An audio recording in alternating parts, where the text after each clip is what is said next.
Hi friends, இப்போ நம்ம Pandya source பார்க்க போகிற பாண்டிய சோர்ஸில் நம்ம பழனியை கூட்டிகிட்டு போய் உட்காந்து நம்ம சுகன்யா மண்டையை கழுவுன்னு கழுவுறாங்க. சுகன்யா மட்டுமானே சுகன்யா வீட்டில், அதாவது நம்ம பழனி வீட்டில் இருக்க எல்லாருமே, டே இவனுக்கு கடை தனியாக வச்சு கொடுத்துறோம், ஏதாவது வேலையை பார்ப்பான்னு அவங்க மட்டும் சொன்னாங்க. இவ்வளோ நாள் அவங்க அண்ணனுங்க சொன்னாங்க, அதனால் உங்களுக்கு வேறு வேலையே இல்லையா, அடுத்த பேச்சு பேசுங்க அப்படின்னு சொல்லிட்டு ரியாக்ஷன் வேறு மாதிரி விட்டுட்டு இருந்தாங்க. ஆனால் இப்போ யார் பேசுகிறா தெரியுமா? அவங்க அண்ணியும் சொல்ல ஆரம்பிச்சிட்டாங்க, அவங்க அம்மாவும் சொல்ல ஆரம்பிச்சிட்டாங்க, நம்ம சுகன்யாவுமே சொல்ல ஆரம்பிச்சிட்டாங்க. சொன்னதுக்கப்புறமா தம்பியும் யோசிக்க ஆரம்பிச்சிட்டாரு போல். என்ன விஷயமாக யோசிக்கிறாரு தெரியுமா?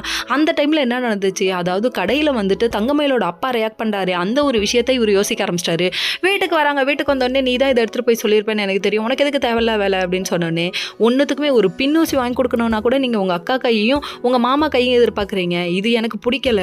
அவர் வேணால் வந்துட்டு நீங்கள் உங்கள் மாமாட்ட வாங்குறது உங்களுக்கு வந்துட்டு வேணால் பெருமையாக இருக்கலாம், எனக்கு அசிங்கமாக இருக்குது, என்னால் இப்படி வாழ முடியாது, என் புருஷன் இப்படி இருக்கிறதுன்னு சொல்லிட்டு நிறைய அட்வைஸ் பண்ணிட்டாங்க. அது மட்டும் இல்லை, இந்த டைமில் நல்லா யோசிங்கன்னு சொல்ல ஆரம்பிச்சிட்டாங்க. என்னடா அது முழுக்க முழுக்க சந்திரமையாக மாறின இவ எப்பறா நம்ம நல்லதுக்கு யோசிப்பான்னு யோசிக்க ஆரம்பிச்சிட்டாருன்னா பார்த்துக்கோங்க. ஆனால் நம்ம தம்பி மனசில் சின்னதாக ஒரு மாற்றம் வந்திருக்கு போல்.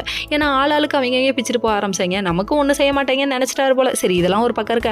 அடுத்து வந்துட்டு இன்னொரு செந்தில் ஒரு பக்கம் உட்காந்து கணக்கு வழக்கு எழுதிட்டு இருக்காரு. என்னப்பா பண்ணுற, ஸ்கூலுக்கு போக மறந்துட்டியா, 1 2 எழுதுறியாப்பா அப்படின்னு சொல்லி கேட்டா இல்லைன்னு சொல்லிட்டு இவர் மறுபடியும் அலப்பற ஆரம்பிச்சிட்டாருங்க. தலைவர அலப்பற கிளப்புறோன்ற அந்த மாதிரி தான் இவர் பண்ணிகிட்டு இருக்காரு. எல்லாத்த விட மெயினே தனியாக போனால் தான் எவ்வளோ செலவாகுதுன்னு தெரிய ஆரம்பிக்கும். இங்கேயே உட்காந்து எல்லா அப்பா அம்மாவையும் பார்த்துட்டு இருந்துட்டு கடைசியில் அங்கே போனால் தான் கஷ்டம் நஷ்டம் தெரிய போகுது. மீனாவை எழுப்பிட்டு உட்காந்து 2500 எல்லாருக்கும் சாப்பாடு போடணும், காசை கொடுன்னு கேட்க கர்ஜுக்கும் காண்டாமிருகமாக கடிச்சு விட்டுட்டாங்க. தேவையா கோபாலு இதெல்லாம்? Okay friends.